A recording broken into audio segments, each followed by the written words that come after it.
જોગીદાસ ખુમાણ ભાગ 2 ઠાકોર વજેસંગજી અફસોસ કરી રહ્યા છે। ઓહો, ખુમાણોએ મારું ઢીમ ઢાળી દીધું, આનંદજી દીવાનને મારી પાડ્યા। આવો નાગર ફરી નહીં મળે, ફિકર નહીં બાપુ। આનંદજીની કાયા તો ભાવનગરની બાજરીને કણે કણે બંધાણી હતી ને, અને ટાણું આવીએ તો લેખે સડી જવું જોવે। શી રીતે વાત બની બાપુ? આનંદજીભાઈ તો મહુએ એના બાપનું શ્રાદ્ધ સારવા બેઠા હતા। ઘેરે મહેમાનોનું જોથ ક્યાંય માતું નહોતું। એમાં વાવડ સાંભળ્યા કે બહારવટિયા ભાણગાળામાં પડ્યા છે। શ્રાદ્ધ અધૂરું મેલીને ઉઠ્યા। ભાણગાળેથી બહારવટિયાને ભગાડીને આનંદજીભાઈએ ઝપટમાં લીધા। ખેરાળીના ડુંગરાની અંદર હરખાવદરના ગાળામાં ભેટ ભેટા થઈ ગયા। એક આનંદજીભાઈને, બીજો સૈયદબાગ, એક નાગરને બીજો આરબ, 2 જણા નિમકની રમત રમી જાણ્યા બાપુ। આનંદજીભાઈને ઝાટકે ને સૈયદબાગાને જમઈએ કાઠીનું ખડું કરી નાખ્યું। અંતે જોગીદાસને ભત્રીજે સાંપે ખુમાણે આનંદજીભાઈને બરસીએ પરોવી લીધા। સૈયદબાગાને ડીલે પણ પૂરા 32 ઘા પડ્યા। ખુમાણું તો એ બેને જ ઢાળીને ભાગી છૂટ્યા। ઠીક જેવીમાં ખોડિયારની મરજી। રાજ તરફથી આનંદજી દીવાનના માથા સાટે।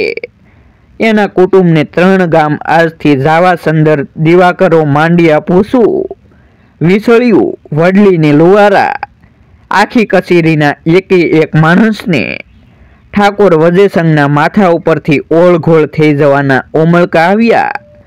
અને સૈયદબાગાનું શું થયું? ઠાકોરે સવાલ કર્યો। સૈયદબાગો તો અટાણે પડદે પડ્યા છે બાપુ।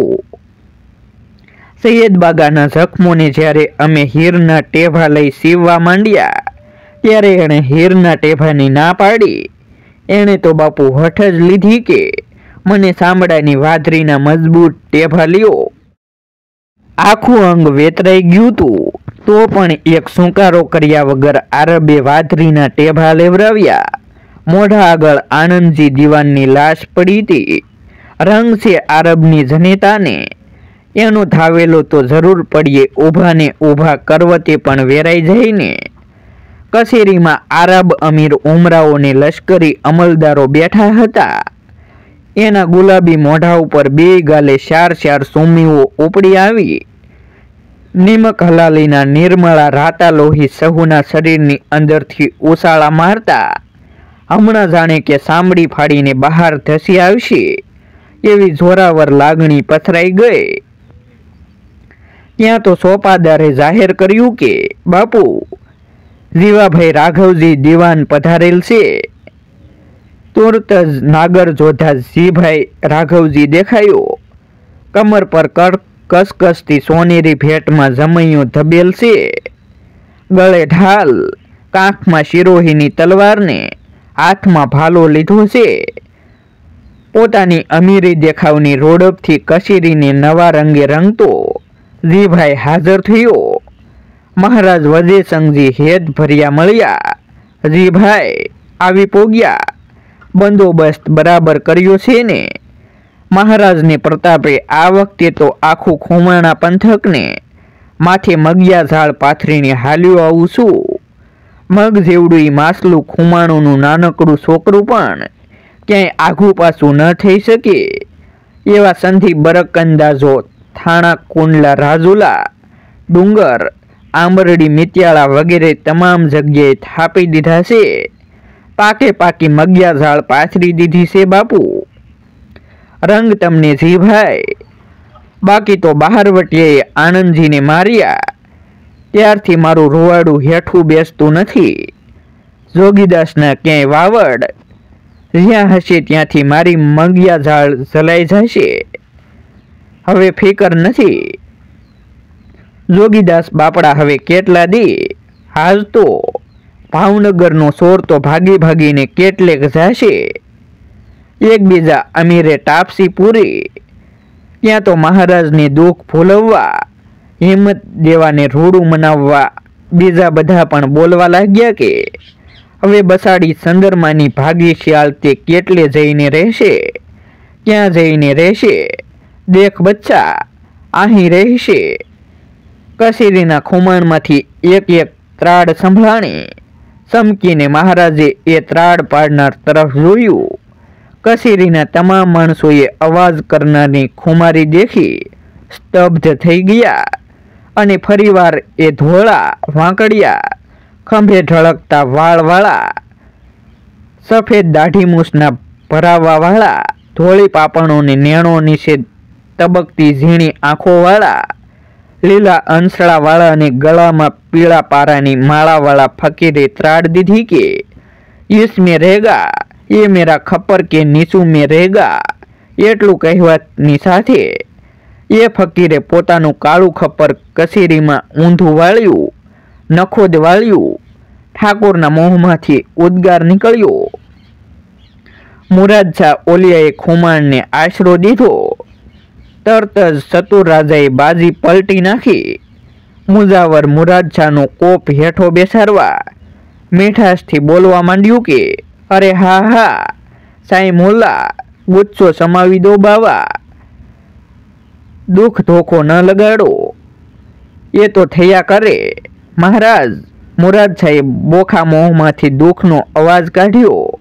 મને દુઃખ કેમ ન લાગે? જોગીદાસ જેવા લાખ રૂપિયાના કાઠીને ચોર લૂંટારો બનાવી મૂક્યો એ તો ઠીક, પણ ઉપર જતા એને નામે આ કચેરી ફાવે તેમ બકે. તારી કચેરીની કીર્તિ ધૂળ મળે છે રાજા સાહેબ. એમાં જોગીદાસને કાંઈ નાનપ નથી સોંટતી. સાઈ મોલા, તમારી વાત સાચી છે. સીસરા પેટના મારા માણસોએ મારું સારું દેખાડવા માટે જોગીદાસને નાનપ દેવામાં ભૂલ કરી છે. મારા દિલમાં એવું કાંઈ જ નથી. મારા મનથી તો જોગીદાસ માઈનો પૂત છે અને એના ગ્રાસ સાટું એ અમને સંતાપે એમાં કાંઈ પણ ખોટું નથી. સાંઈ, આપણો ગુચ્છો સમાવો. ભાવનગરમાં ગંગાજળિયા તળાવને આથમણે કાંઠે વડવાની જમીનના ખૂણા પર આજ પણ જે જગ્યા પીર મુરાદશાહના તકિયા તરીકે ઓળખાય છે, ત્યાં વારંવાર અસુરી વેળાએ આવીને બહારવટીઓ ઉતરતો. દિવસોના દિવસ સુધી રહેતો ને છતાં કોઈને એની બાતમી નહોતી મળતી. બાપુ, ગજબ થઈ ગયો. જોગીદાસે બહારવટી રઝળતા એક દિવસ મિત્યાળાના ડુંગરામાં પોતાના બાપ હાદા ખુમાણને શોકના સમાચાર સંભળાવ્યા. કહેવાય છે કે પેલું વાળેલું ખપ્પર મુરાદશાહે ઊંચું ઉપાડી લીધું. ઉપાડતા જ નીચે એક ઘોડીના ડાબલાનું તાજે તાજું પગલું ને બીજું ઘોડાની તાજી કરેલી લાદનું પોસકું દેખાયું. શું થયું આપા? મહારાજ વજેસંગનો કુંવર દાદભા ગુજરી ગયા. અરર, દાદભા જેવો દીકરો ઝડપાઈ ગયો. શું થયું? ઓશિંતાનો કાળ ક્યાંથી આવ્યો? ભાવનગરની શેરીએ શેરીએ ભમીને મેં કાનો કાન વાત સાંભળી કે શિહોરથી દશેરાને દિન નાનલબા રાણીએ કુંવરને ભાવનગર દરિયો પૂજવા બોલાવ્યા અને કુંવર દરિયો પૂજીને પાછા વળ્યા ત્યારે નાનલબાઈએ મંત્રેલ અડદને દાણે વધાવીને કાંઈ કામણ કર્યું. કુંવરનું માથું ફાટવા માંડ્યું. શિહોર ભેળા થયા ત્યાં તો જીભ જલાઈ ગઈને દમ નીકળી ગયો. કોપ થયો. મહારાજને માથે આધેડ અવસ્થાએ વીજળી પડ્યા જેવું થયું આપા. વીજળી પડ્યાની તો શું વાત કરું બાપુ. શિહોર ભાવનગરની શેરીએ શેરીએ સાતી ફાટ વિલાપ થાય છે. વસ્તીના ઘરે ઘરમાં 25 વર્ષનો જુવાન જોધા મરી ગયો હોય એવો કળેળાટ થાય છે આપા. બાપ દાદભાઈની દેહ પડે એનું સ્નાન તો આપણે આવ્યું કહેવાય. આપણે નાવું જોવે. સહુ બહાર વટિયાઓએ ફાળજા પહેરીને નદીમાં માથાબોળ સ્નાન કર્યું. પછી જુવાન જોગીદાસે વાત ઉછારી. બાપુ, એક વાત પૂછું? ભલે બાપ.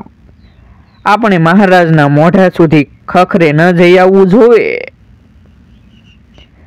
તારીખો મેળવતા જણાય છે કે આ મૃત્યુ પ્રસંગ કુંવર દાદભાનો નહીં, પણ એનીથી નાનેરા કુંવર કેસરીસિંહનું હોવો જોઈએ. હાદુ ખુમાણ લગરી હોઠ મલકાવીને વિચારે સડી ગયા. એને એક સામટા અનેક વિચારો આવ્યા. ઠાકોર વજેસંગ, જેની સામે આપણે મોટો ખોફ જગાવ્યો છે, એની રૂબરૂ ખખરે જવું. જેના માણસોને આપણે મોલની માફક વાટતા આવીએ છીએ, તે આપણને જીવતા મેલી દેશે. જે આપણને ઠાર મારવા હજારોની ફોજ ફેરવે છે, એ આપણને ખરખરો કર્યા પછી પાછા આવવા દેશે. પણ મારો જોગો તો જોગી જેવો છે. એને ખાનદાનીના મનસૂબા ઉપડે છે. એનું મન ભંગ ન કરાય. જાય ભલે, પણ સતરાયા નથી જવું આપા. દરબારગઢમાં દાખલ થયા પછી મહારાજની તો મને ભે નથી, પણ જો પ્રથમથી જાણ થાય તો પછી ઝાટકાની જ મેળ થાય. કેમ કે પાસવાનો ન સમજી શકી કે આપણે લૌકિક કરવા આવ્યા છીએ. ત્યારે બાપુ, કુંડલાનો સહુ કાઠી કણબી ડાયરો જાય એની સાથે તું પણ માથે ફાળિયું ઢાંકીને છાનો મોનો ગૂડો વાળી આવજે. બીજું તો શું થાય? કુંવર દાદભાને ખખરે કુંડલાના કાઠી કણબીને મુસદ્દી તમામ શિહોર ચાલ્યા. તેમાં બહારવટીયો જોગીદાસ પણ પેસી ગયો. માથા પર પસેડી ઢાંક્યા પછી એ 500 જણના સમુદાયમાં કોણ છે તે ઓળખવાની તો ધાસ્તી નહોતી. દરબારગઢની ડેલી પાસે સહુ હારમાં બેસીને રોવા લાગ્યા. રીત પ્રમાણે મહારાજ વજેસંગ એક પછી એક તમામને માથે હાથ દઈ સાના રાખવા લાગ્યા. ચાલતા ચાલતા બરાબર જોગીદાસની પાસે પહોંચ્યા. માથે હાથ મૂકીને મહારાજે સાદ કર્યો, સાનો રો જોગીદાસ ખુમાણ, તમે સાના રો. જોગીદાસ ખુમાણ એટલું નામ પડતા તો શિહોર ઉપર જાણે વજ્ર પડ્યું. હાંફળા ફાફળા બનીને તમામ મહેમાનો આમ તેમ જોવા લાગ્યા. સહુએ પોતપોતાની તલવાર સંભાળી અને અહીં બહારવટીએ પસેડી ખસેડીને પોતાનું પ્રતાપી મોં ખુલ્લું કર્યું. બહારવટીયો એટલું જ બોલ્યો કે ભલો વ્રત્યો રાજ, વર્તું કેમ નહીં જોગીદાસ ખુમાણ. કાઠિયાવાડમાં તો તારું ગળું ક્યાં અજાણ્યું છે. 500 આદમી વચ્ચે તારા હાકોટા પરખાય તો પછી તારા વિલાપ કેમ ન વર્તાય. બહારવટીયો બહારવટીયો બહારવટીયો એમ હાકોટા થવા લાગ્યા. સહુને લાગ્યું કે હમણાં જોગીદાસ મહારાજને મારી પાડશે. તલવારોની મુઠ્ઠે સહુના હાથ ગયા. ત્યાં તો ઠાકોરનો હાથ ઊંચો થયો. એણે સાથ દીધો કે રાજપૂતો, આ જોગીદાસભાઈ બાજવા નથી આવ્યા. દીકરો ફાટી પડ્યો છે, એને અફસોસે આવ્યા છે. મારા ગ્રાસમાં નહીં પણ મારા દુઃખમાં ભાગ લેવા આવ્યા છે. મહારાજ ગળગળા થયા. જોગીદાસની આંખોમાં પણ જળજળિયા આવ્યા. માણસોએ અડધી ખેંચેલી તલવારો મ્યાન કરતા કરતા અગાઉ કદી ન જોયેલું ને સાંભળેલું એવું નજરે દીઠું. મહારાજ બોલ્યા, જોગીદાસ બેસોમાં. બેહતો હોત તો આવત શા માટે રાજ. સહુ ડાયરાની સાથે ખાઈ પી મહારાજને રામ રામ કરી પાછા જોગીદાસ ચડી નીકળ્યા. બહારવટિયાને નજરે જોઈ લેવા શિહોરની બજારે થોકે થોક માણસ હલક્યું હતું. બહારવટિયાના ચહેરા મોહરા જેણે કદી દીઠા નહોતા, તેણે તો ખુમાણને દૈત્ય જ કલ્પેલા હતા. પણ તે ટાણે લોકોએ જુવાન જોગીદાસનું જતી સ્વરૂપ આંખો ભરી ભરીને પી લીધું. આવા તપસ્વી પુરુષ નિર્દોષ કણબીઓના માથા વાઢી વાઢીને સાંતીડે ટીંગાડતો હશે ને એના ધડના ધીંસરા કરીને ઢાંઢાને ગામ ભણી હાંકી મેલી રાજ્યની સોના સરખી સીમ ઉજળ કરી મેલતો હશે.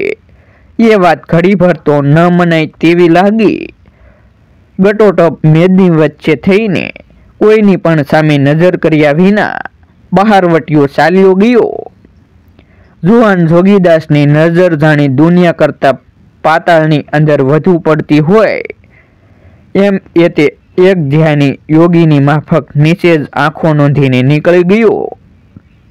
અનેક બાઈઓના મોહમાંથી અહોભાવનું વેણ નીકળી પડ્યું કે સાચો લક્ષ્મણ જતીનો અવતાર.